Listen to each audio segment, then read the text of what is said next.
10월 5일 오늘의 말씀은 고린도후서 8장 1절에서 15절입니다.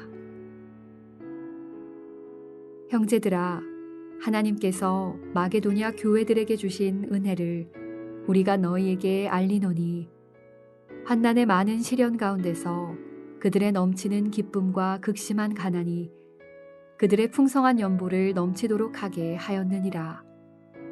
내가 증언하노니 그들이 힘대로 할 뿐 아니라 힘에 지나도록 자원하여 이 은혜와 성도 섬기는 일에 참여함에 대하여 우리에게 간절히 구하니 우리가 바라던 것뿐 아니라 그들이 먼저 자신을 주께 드리고 또 하나님의 뜻을 따라 우리에게 주었도다.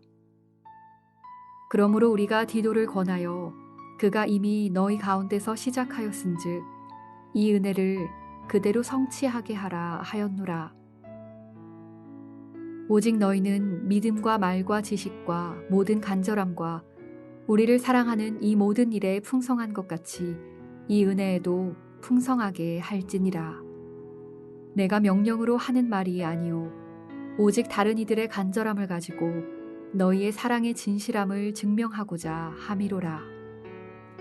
우리 주 예수 그리스도의 은혜를 너희가 알거니와 부유하신 이로서 너희를 위하여 가난하게 되심은 그의 가난함으로 말미암아 너희를 부유하게 하려 하심이라. 이 일에 관하여 나의 뜻을 알리노니 이 일은 너희에게 유익함이라. 너희가 1년 전에 행하기를 먼저 시작할 뿐 아니라 원하기도 하였은즉 이제는 하던 일을 성취할지니 마음에 원하던 것과 같이 완성하되 있는 대로 하라. 할 마음만 있으면 있는 대로 받으실 터이요 없는 것은 받지 아니하시리라. 이는 다른 사람들은 평안하게 하고 너희는 곤고하게 하려는 것이 아니요 균등하게 하려 함이니 이제 너희의 넉넉한 것으로 그들의 부족한 것을 보충함은 후에 그들의 넉넉한 것으로 너희의 부족한 것을 보충하여 균등하게 하려 함이라. 기록된 것 같이 많이 거둔 자도 남지 아니하였고 적게 거둔 자도 모자라지 아니하였느니라. 평생 나눔의 축복을 누리시는 생애가 되시기를 축복합니다. 나눔으로써 날마다 하나님을 영화롭게 하고 자신은 날마다 예수 그리스도를 닮아 자라가고 심기엔 세상을 풍요롭게 만드는 축복의 통로가 되시기를 축복하는 것입니다. 오늘 우리가 묵상할 주제가 나눔입니다. 나눔이란 말은 다른 사람들에게 대해서 말하거나 듣기는 참 훌륭한 단어이지만 내게로 향할 때, 그것이 내게 적용되어야 할 때는 매우 부담스러운 단어입니다. 우리는 빈손으로 이 땅에 왔고 빈손으로 천국에 갈 것입니다. 빈손으로 왔다가 빈손으로 가는 그 사이에 우리 손안에 주어진 모든 것은 모든 만물의 주인이신 예수님이 우리 손에 주신 선물입니다. 그러나 살다 보면 우리 손에 주신 선물이 너무 소중하고 너무 편리하고 너무 사랑스럽고 너무 소중하고 그래서 거기에 집착하게 되고 움켜쥐게 되고 나중에는 그것이 나를 행복해 줄 수 있는 것처럼 그것이 나를 안전하게 지켜줄 수 있는 것처럼 그것이 내 복인 것처럼 붙들고 살아갈 수가 있게 됩니다. 이것을 다른 말로 하면 우상이라고 말할 수 있습니다. 왜냐하면 우리의 마음 중심이 선물을 주신 하나님에게서 하나님이 주신 선물로 이동하는 일이기 때문입니다. 크리스천이 되면 제일 먼저 오는 변화, 제일 확실한 변화 중에 하나는 나눔입니다. 삭개오가 움켜쥐던 손을 펼 때 예수님은 이 집에 주님의 구원이 이르렀다고 말씀하셨습니다. 그러나 이것은 쉽지 않습니다. 왜냐하면 우리의 본능은 움켜쥐는 것이기 때문입니다. 이거는 본능을 거스르는 일이라 오른손잡이가 왼손으로 글씨 쓰는 것을 배우는 것처럼 고통스러운 학습을 통해서만 배워지는 일입니다. 고린도 교회 역시 이 일이 쉽지가 않았습니다. 예루살렘에 있는 교회는 이미 20살이 넘은 교회로 자라갔지만 끊임없는 핍박으로 인해 예루살렘의 성도들은 직업을 잃고 삶의 터전을 잃고 공동체에서 쫓겨나고 유대인들로부터 배척을 당하게 됩니다. 과연 예루살렘에 있는 교회가 유지될 수 있을지 그것이 사도 바울의 큰 마음의 걱정거리였습니다. 이런 고통과 마음의 기도를 마게도냐에 있는 교회 성도들에게 털어놓을 때에 마게도냐에 있는 똑같은 핍박을 받고 있던 성도들, 데살로니가 교회, 빌립보 교회, 베레아 교회 성도들은 기꺼이 자기들의 심한 환난과 곤핍 중에서도 기꺼이 헌금을 마련하여 사도 바울을 통해 예루살렘 교회를 돕기를 원했습니다. 그 소식을 듣자 이 고린도 교회도 우리는 마게도냐에 있는 교회들보다 훨씬 더 많은 것을 가졌으니 우리도 동참하겠다. 그렇게 1년 전에 약속을 했지만 시간이 가면서 그 약속은 유야 무야 시시해지기 시작했고 그 열정도 그 마음도 식어가고 있었습니다. 움켜쥔 손을 편다는 것은 그들에게도 쉽지 않은 일이었습니다. 나이백이란 말이 있습니다. 겉보기보다 나이가 많은 사람을 말하는 거죠. 고린도 교회 성도들뿐만 아니라 우리의 문제이기도 합니다. 요한 웨슬레가 말하기를 내 돈지갑이 회개해야 진짜 회개한 것이다. 많은 성도들이 영적인 나이배기로 성숙이 멈추는 가장 큰 이유 중에 하나는 나눔의 축복을 배우지 못했기 때문입니다. 움켜쥔 손을 펴는 기쁨을 배우지 못했기 때문입니다. 아이들은 작고 시시한 것을 움켜쥐고 부들부들 떱니다. 그러나 성장하고 성숙해가면서 점점 더 그렇게 소중하게 여겼던 시시한 것은 또 내려놓고 더 가치 있는 것을 붙들게 됩니다. 가치 있는 것을 붙들기 위해서는 시시한 것을 놓아야 한다는 것을 배워가는 것이 성장의 아주 중요한 과목입니다. 어떻게 우리가 이렇게 우리의 본능에 반하여 나누는 일을 할 수 있을까요? 오늘 사도 바울은 두 가지를 말합니다. 두 가지 다 은혜라는 말에 걸려 있습니다. 오늘 사도 바울이 8장에서 5번이나 은혜에 대해서 말합니다. 특별히 오늘 우리가 읽은 전반부에서 은혜라는 말을 5번이나 사용하고 있습니다. 첫째로는 우리가 받은 은혜 때문에 우리는 나눌 수 있고요. 우리가 받을 은혜 때문에, 주께서 주실 은혜 때문에 우리가 나눌 수 있다는 것입니다. 예수 그리스도가 누구신가요? 그는 온 우주 만물을 지으신 창조주시며 소유주십니다.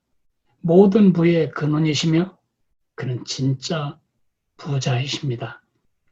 그런데 그분이 정말 가난하게 되셨습니다. 더 쉬운 표현으로 하면 거지가 되셨습니다. 더 민망한 표현으로 하자면 속옷 한 벌도 갖고 돌아가시지 못할 만큼 알거지가 되셨습니다. 모든 부의 원천이신 그분이 속옷 하나 걸치지 못한 채 세상을 떠나야 했던 이 이유가 무엇입니까? 두 가지 이유입니다. 9절은 이렇게 말합니다. 우리 주 예수 그리스도의 은혜를 너희가 알거니와 부유하신 이로서 너희를 위하여 가난하게 되심은 그의 가난함으로 말미암아 너희를 부유하게 하려 하심이라. 첫째로는 우리의 빚을 갚아주시기 위해서입니다.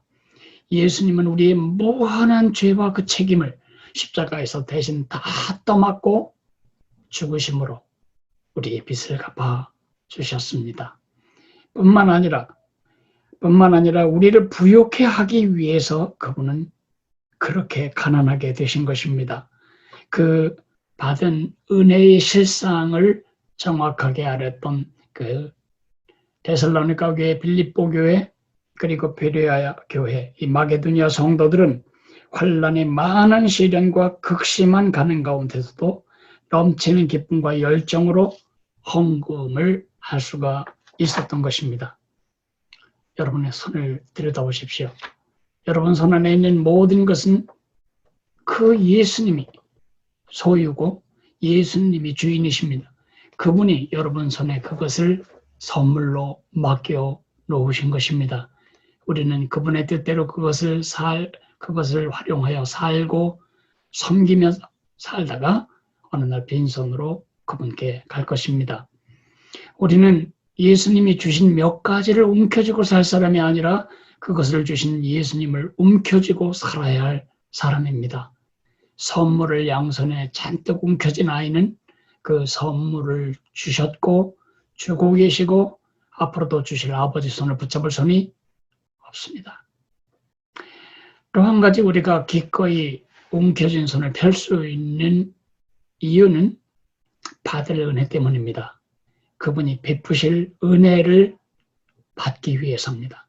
환난의 많은 시련과 극심한 가난 가운데서 헌금할 때에 마게도니아 지역의 성도들은 마지못해 책임감으로 아까워하면서 두려워하면서 한 것이 아닙니다. 그들은 만물의 주인이신 예수님이 그보다 더 크고 풍성한 것으로 자기들의 필요를 채우실 것을 믿고 있었습니다. 빌립보서 4장 19절에 빌립보 성도들을 향한 바울의 격려가 있습니다. 하나님이 너희 모든 쓸 것을 그리스도 안에서 영광 가운데 채우시리라.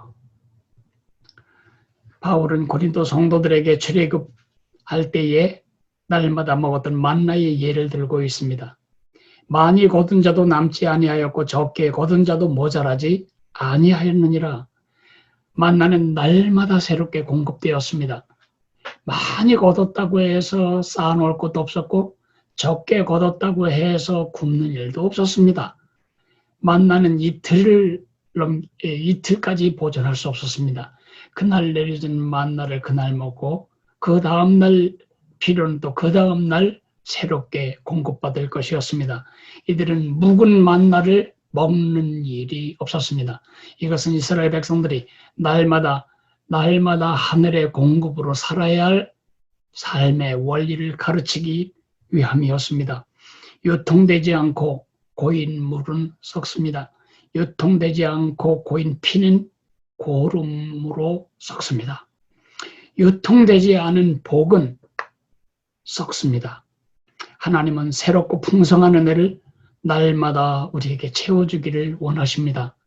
강이 날마다 새로운 물로 채워지듯이 우리의 손이 날마다 새롭게 공급하시는 그의 선물로 가득 차서 날마다 그 축복을 유출하고 또 더 새로운 축복을 유입받기를 하나님은 원하고 계신 것입니다. 하나님은 그렇게 날마다 새롭고 풍성한 은혜를 베푸시기를 원하시는데 내 손은 옛 은혜를 움켜쥐고 살기를 고집하고 있지는 않는지 생각해 보아야 합니다. 오늘의 기도는 믿음으로 움켜쥔 손을 펴게 하옵소서. 편손으로 더 큰 은혜를 채우시는 주님을 꽉 붙들게 하옵소서. 기도하겠습니다. 사랑하시는 주님, 우리는 빈손으로 왔고 또 빈손으로 갑니다. 그 사이에 우리 손안에 있는 모든 것들은 모두 예수님께서 주신 것입니다. 그것은 그 선물을 의지하고 그 선물에 집착하고 그 선물을 움켜쥐고 그 선물을 자원으로 삼아 살라는 뜻이 아니고 그것을 활용하여 세상을 축복하고 하나님을 영화롭게 하는 이 일에 사용하며 살라는 도구였습니다. 사랑하시는 주님, 그리스도 우리를 그런 우상에서 건져주시려고 자유케 하시려고 그리고 우리를 진정 부유케 하시려고 십자가에서 알거지처럼 죽으셔야 했습니다. 예수님이 베푸신 은혜를 기억하고 또 부활하여 살아계신 예수님이 날마다 우리 손을 채우실 은혜를 기대하며 움켜진 손을 펴고 살게 도와주시기를 기도합니다. 단 하루도